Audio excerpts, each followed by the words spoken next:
अरे राम, रुक जा बेटा, परीक्षा देने जा रहा है और ऐसे ही चला जाएगा क्या? रुक, ये दही शक्कर तो खा के जा बेटा। अब चल जल्दी से मुंह खोल। हाँ माँ, लाओ जल्दी से लाओ। अच्छा, दोपहर में खाने में क्या बनाओगी? आज कचौरी बना लो ना। हे भगवान, इस लड़के को कितनी पसंद है आलू की कचौरियां, हर दूसरे दिन ही मांगने लगता है। बना दो ना माँ प्लीज। हाँ हाँ ठीक है बना दूंगी। जब तेरी शादी हो जाएगी ना तब देखूंगी तेरी बीवी तुझे कितनी कचौरियां खिलाती है। हाँ देख लेना, रोज बनवाऊंगा मैं उससे आलू की कचौरियां। और देखना माँ, वो आपसे भी अच्छी कचौरियां बनाकर खिलाएगी मुझे। मुझसे भी अच्छी? तू रुक, अभी बताती हूँ तुझे। सुनैना ने जैसे ही हाथ में झाड़ू उठाई, राम हंसता हुआ वहां से भाग गया। उसे भागता देख सुनैना भी जोर जोर से हंसने लगी। तभी घर के अंदर कुर्सी पर बैठे सुनैना के पति ने कहा, तुम्हारा हिसाब भी ना मुझे समझ नहीं आता सुनैना। उसका एग्जाम है, एक तरफ तो उसे दही शक्कर खिला रही हो और फिर झाड़ू से पीटने को भी दौड़ पड़ी। आप अपना अखबार चाटो, ये माँ बेटे का मामला है, हमारे बीच बोलने की जरूरत नहीं है आपको। लो जी, ये भी अच्छा है। चलो फिर हम भी देखेंगे कि हमारे बहू के हाथ की कचौड़ियाँ स्वाद में कैसी होंगी। हाँ तो ठीक है ना, आज दोपहर में आपको भी कचौरी नहीं मिलेगी। अब सीधे अपने बहू के हाथों से बनी कचौरियां ही खाना। अब तो मैं कचौरियां बनाऊंगी और बस खुद ही खाऊंगी। अरे सुनैना, सुनो तो सही, मैं मजाक कर रहा था। तुम तो बुरा ही मान गई। तुम ही बताओ, तुमसे अच्छी कचौड़ियां बना सकता है भला कोई है? हाँ ठीक है, अब ज्यादा मक्खन लगाने की जरूरत नहीं, मिल जाएंगी कचौरियां। हटिए, मुझे अब रसोई की सफाई करनी है। साफ तो है रसोई, अब इसमें और क्या सफाई करोगी? रसोई घर का मंदिर होती है, अन्न मिलता है यहाँ से, इसीलिए रसोई में जरा सी भी गंदगी नहीं होनी चाहिए, समझे ना? ठीक है अन्नपूर्णा माता, करो अपनी सफाई, हमें तो बस कचौड़ी जरूर खिला देना, ठीक है ना? चंदन सिंह और सुनैना का एक ही बेटा था राम। तीनों ऐसी ही हंसी खुशी और बड़े प्यार से रहते थे। सुनैना को खाना बनाने और खिलाने का बहुत शौक था। खासकर वो जब भी आलू की कचौरियां बनाती थी तो खाने वाला तारीफ किए बिना रह नहीं पाता था। सुनैना को जितना खाना खिलाने और खाना बनाने का शौक था, उतना ही शौक उसे अपनी रसोई को साफ रखने का भी था। मजाल थी कि रसोई में एक धूल का कण भी नजर आ जाए। उधर कॉलेज में, hi Ram. Hi Sophia, how are you? I am good, so ready for exams. Ram जिस कॉलेज में पढ़ता था वहीं सोफिया भी पढ़ाई कर रही थी। सोफिया अमेरिका की रहने वाली थी। उसके पिता जेम्स 1 साल पहले ही दिल्ली आकर बस गए थे। यहाँ उनका एक बड़ा बिजनेस था। सोफिया अपने पिता के साथ ही रहती थी, इसीलिए उसकी पढ़ाई भी अब यहीं हो रही थी। राम जहाँ पढ़ाई में हमेशा अव्वल आता था तो सोफिया बस एक एवरेज स्टूडेंट थी, लेकिन फिर भी दोनों हमेशा एक दूसरे के साथ ही दिखते थे। दोनों में अच्छी दोस्ती हो गई थी और कॉलेज की पढ़ाई के साथ ये दोस्ती कब प्यार में बदल गई, दोनों को पता ही नहीं चला। कॉलेज खत्म होते ही राम को एक प्राइवेट कंपनी में अच्छी जॉब मिल गई और फिर। माँ पापा इधर आइए ना, आप दोनों से कुछ बात करनी है। हाँ बोलना बेटा। वो मेरे कॉलेज में एक लड़की है, वो बहुत ही प्यारी है, सुंदर है, मैं उससे शादी करना चाहता हूँ माँ। अरे वाह, ये तो बड़ी खुशी की बात है बेटा, तुम इतना हिचकिचा क्यों रहे हो? खुलकर बताओ। चलो जल्दी से उसके घर वालों के बारे में बताओ ताकि हम बात आगे बढ़ा सकें। नहीं वो क्या कर रहा है? अच्छा नाम तो बता लड़की का। माँ उसका नाम है सोफिया, सोफिया एंडरसन। है? ये कैसा नाम है? और क्या जात और गोत्र कौन सा है लड़की का? अरे जात पात छोड़ो, वो कह रहा है कि लड़की अंग्रेज है। हे भगवान, कितनी मुश्किलों से हजारों क्रांतिकारियों ने अपनी जान की कुर्बानी देकर हमें अंग्रेजों से आजादी दिलाई, और ये उन्हीं की बेटी को अपने घर लाना चाहता है ताकि वो हम सब पर राज कर सके। अरे नास पीटे नालायक कहीं के, भूल गया अंग्रेजों ने कितने जुल्म किए थे हम लोगों पर। ओफो माँ, ये सब क्या बोल रही हो? आप मेरी बात तो सुनो, अब एक बार आप उससे मिल तो लो।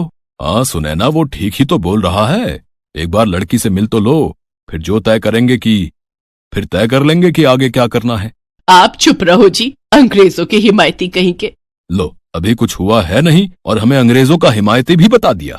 माँ पापा, वो सोफिया बाहर ही खड़ी है, उसे अंदर ले आऊं क्या? अरे तू कुछ पागल है क्या? है इतनी धूप में बेचारी को बाहर खड़ा करके आ गया, जा जल्दी अंदर लेकर आ उसे। राम तुरंत सोफिया को बुलाने चला गया। नमस्ते आंटी जी। नमस्ते बेटा, हाउ यू? गुड आंटी जी, मुझे हिंदी बोलना आता है। शुक्र है भगवान का, वरना तुम्हारी माँ की अंग्रेजी तो अंग्रेजों को भी समझ में ना आए। चुप करो आप, राम अपने पापा को सोफिया के बारे में बताने लगा और उधर सुनैना सोफिया को अपना घर दिखाने लगी। और इसी दौरान जब सुनैना सोफिया को अपनी रसोई में लेकर गई तब, अरे रुको बेटा, अब अपने जूते बाहर उतार दो। ओके आंटी जी। क्या है ना बेटा जी, हमारे घर में रसोई में जूते पहनकर नहीं आते हैं। काफी देर तक राम, चंदन सिंह और सोफिया बातें करते रहे। तब तक खाने का वक्त हो गया और सुनैना सबके लिए आलू की कचौरियां बनाकर लाई। खाना खाने के बाद राम सोफिया को छोड़ने चला गया। फिर रास्ते में, सोफिया, कचौरियां कैसी लगी तुम्हें? Good good. सोफिया को कचौरियां बिल्कुल पसंद नहीं आई थी। उसने तो बस राम का मन रखने के लिए ऐसा कह दिया था। सच तो ये था कि उसे ऑयली खाना बिल्कुल पसंद नहीं था। हालांकि वो बर्गर, पिज्जा, नूडल्स वगैरह बड़ी ही चाव से खाती थी, क्योंकि वो हमेशा से ही ऐसा खाना खाती आई थी। राम की जिद के आगे सुनैना और चंदन सिंह ने उसकी शादी सोफिया से करा दी और सोफिया के डैड को तो इस शादी से कभी कोई प्रॉब्लम थी ही नहीं। तो इस तरह सोफिया अब राम के घर बहू बनकर आ गई। लेकिन दो अलग अलग संस्कृतियों का मिलन होना जरा मुश्किल था। सोफिया, कहाँ हो तुम? मैं यहाँ हूँ माता जी। बेटा, तुम ना मुझे मम्मी कह दिया करो। क्या है ना, माटा सुनने में आटा जैसा लगता है। और मैं भी तुम्हें आज से सोफिया नहीं सिया कहूंगी। तुम्हें पता है, माता सीता का एक नाम सिया भी था और तुम भी तो राम की पत्नी हो, तो इस हिसाब से भी ये नाम तुम्हारे लिए बिल्कुल ठीक है। ठीक है माता जी। ओ सॉरी मम्मी जी। कोई बात नहीं। अरे ये क्या, तुमने फिर से बर्गर मंगवा लिया? इसे रहने दो, चलो नीचे चलो, गर्मा गर्म दाल चावल बनाए हैं। नो मम्मी, मेरे लिए यही ठीक है, आप लोग खाइए ना। सुनैना सोफिया को सिया कहने लगी थी और वो चाहती थी कि सिया उनके घर के तौर तरीके सीखे। लेकिन कुछ दिनों के अंदर ही सोफिया और सुनैना के बीच रसोई संभालने और खाने के तौर तरीकों को लेकर तकरार शुरू हो गई। सिया चप्पल पहनकर रसोई के अंदर चली जाती थी और उसके रहते रसोई भी अस्त व्यस्त रहती थी, जो सुनैना को बिल्कुल भी पसंद नहीं आ रहा था। जब बातचीत से हल नहीं निकला तो आखिरकार राम सोफिया को लेकर अलग घर में रहने चला गया। फिर एक दिन, सुनैना जल्दी करो भाई। आ गई बस, चलिए हो गई तैयार, चलिए जल्दी चलिए ना।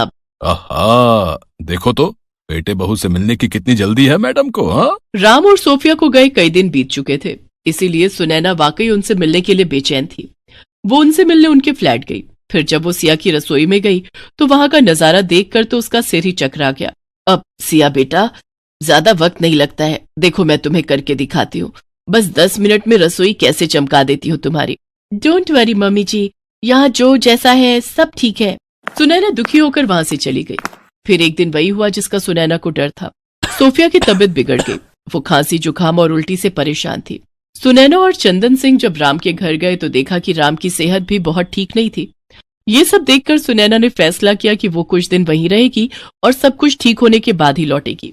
उसने अपने पुराने देसी नुस्खों का इस्तेमाल किया। वो हर रोज सोफिया और राम के लिए काढ़ा बनाती, उन्हें अपने हाथों से बना भारतीय और ताजा खाना बनाकर खिलाती, साथ ही घर की रसोई को भी बहुत साफ सुथरा रखती। इस वक्त वाकई राम और सोफिया की सेहत में बहुत ही जल्दी सुधार आने लगा। Mummy ji, thank you so much, आपने ही मुझे ठीक किया है। मैं मान गई, आपकी किचन और आपके नुस्खों को जो डॉक्टर्स नहीं कर पाए वो आपके काढ़े, घी और मक्खन ने कर दिखाया।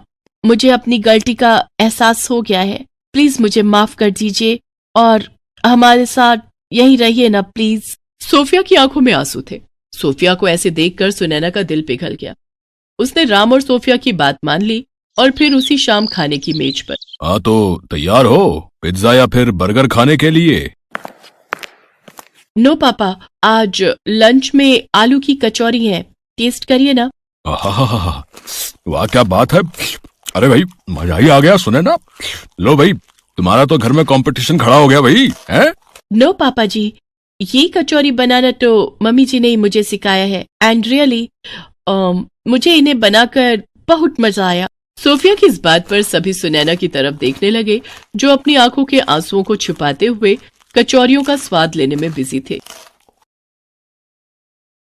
आज जया बहुत खुश थी क्योंकि उनका इकलौता बेटा राहुल सालों बाद कामकाज से छुट्टी लेकर घर वापस आ रहा था और वो चाहती थी कि अब उसके बेटे राहुल की शादी उसकी सहेली सुषमा की बेटी पलक से हो जाए, जो कि बहुत खूबसूरत और मॉडर्न ख्यालों की लड़की थी। उसे अपनी खूबसूरती का बहुत घमंड था।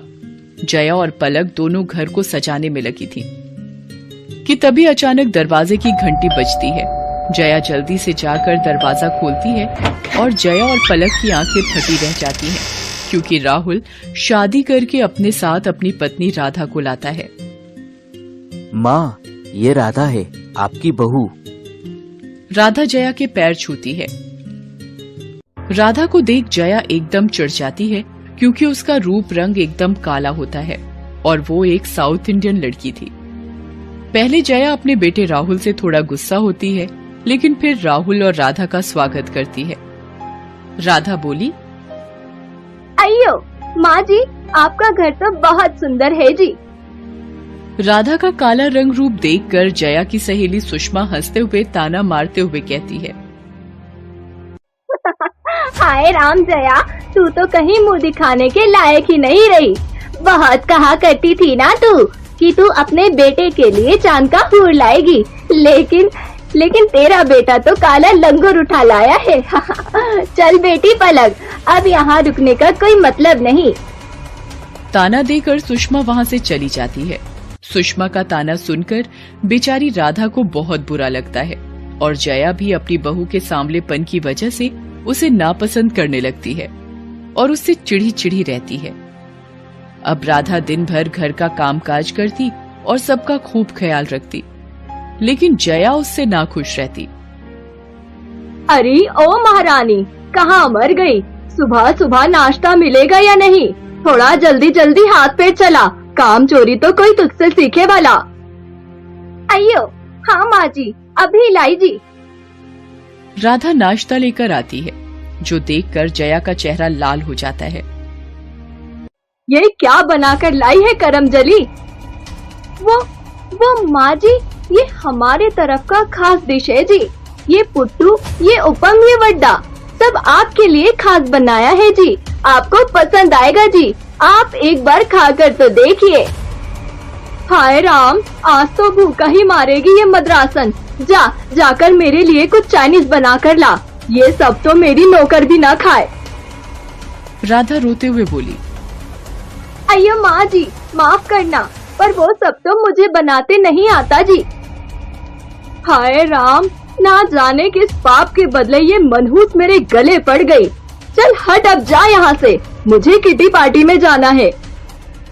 जया जानबूझकर बार बार मौका ढूंढकर राधा की बेइज्जती करती ताकि वो परेशान होकर घर छोड़ दे।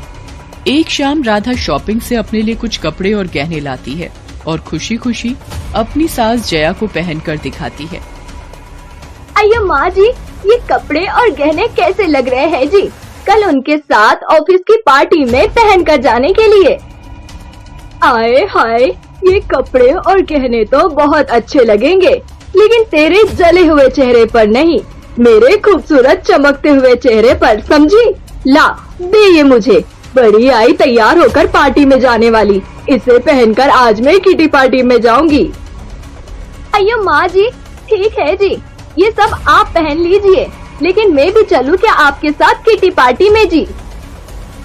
जया ताना मारते हुए बोली, तुझे अपने साथ ले जाकर मुझे अपनी बेइज्जती नहीं करानी। मैं और पलक जा रहे हैं, तुझसे लाख गुना खूबसूरत है वो। जया राधा का मजाक उड़ाकर वहाँ से किटी पार्टी में चली जाती है, जहाँ पार्टी में जया की एक सहेली कहती है, अरे जया बहन, मैंने सुना है कि तेरा बेटा खूबसूरत बहू लेकर आया है, पर तूने तो अभी तक उसकी मुंह दिखाई भी नहीं की। तो हम सब सोच रहे हैं कि परसों हम सब तेरी बहू से मिलने आए, उसके हाथ का खाना भी खा लेंगे। लेकिन वो बात वो है कि अब बात कुछ नहीं, हम सब परसों आ रहे हैं तेरी बहू की खूबसूरती देखने। ये सुनकर जया की चिंता बढ़ जाती है। वो परेशान होकर घर पहुंचती है। हाय राम, अब क्या करूं? मुंह दिखाने में तो सबको पता चल जाएगा कि ये कलमुही मद्रासन मेरे घर की बहू है, लेकिन इतनी देरी हो गई, आखिर ये मद्रासन गई कहाँ?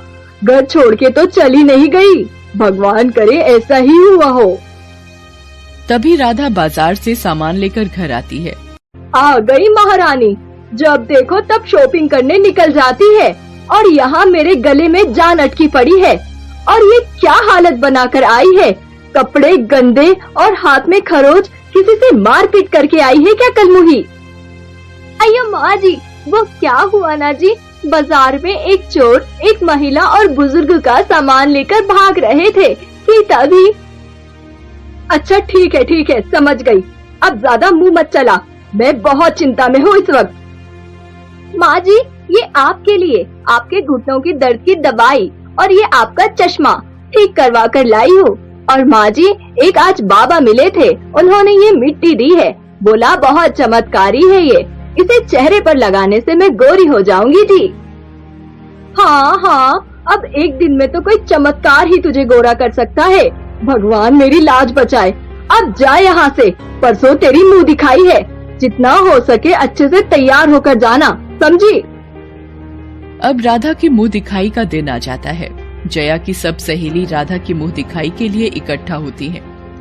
राधा खूब अच्छे खाने के पकवान बनाती है और घूंघट डालकर बैठी होती है। जब जया की सहेली गीता राधा का घूंघट उठाती है तो चमत्कार हो जाता है। राधा बहुत खूबसूरत लग रही होती है, बिल्कुल गोरी परियों की तरह सजी हुई। राधा की खूबसूरती देखकर सब हैरान रह जाते हैं।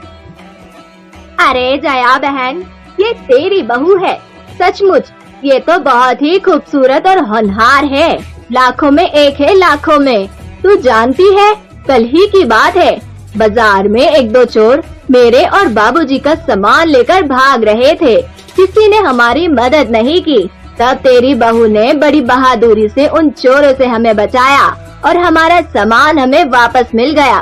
तब हमें पता चला कि ये कोई मामूली लड़की नहीं बल्कि एक पुलिस अफसर रह चुकी है, लेकिन एक एक्सीडेंट के बाद इसे अपनी नौकरी छोड़नी पड़ी। तू तो बहुत ही भाग्यशाली है जो तुझे इतनी होनहार बहू मिली है, सच में।